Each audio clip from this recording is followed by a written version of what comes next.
I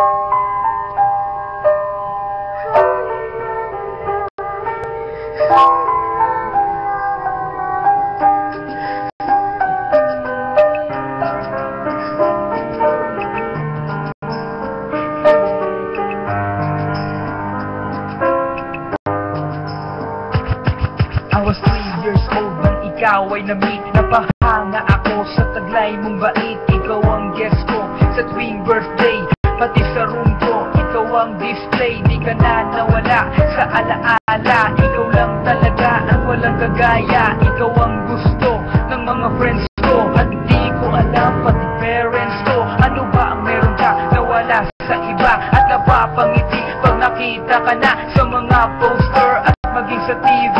Inaabangan ng iyong movie. Bata pa ako noon, ang maramdaman ko to. Ayoko ng iba, ikaw ang gusto ko. At sa aaminin ko, maniwala ka, mas gusto kita kaysa kay Darna.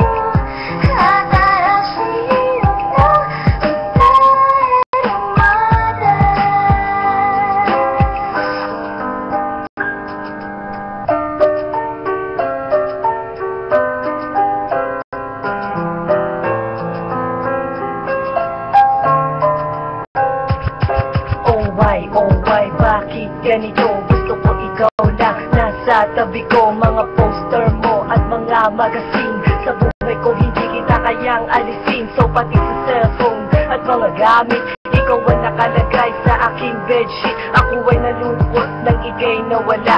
Ano ba ang mali na aking nagawa? Pakiusap naman kahit nasa dali, para lang mabawi ang mga pinali.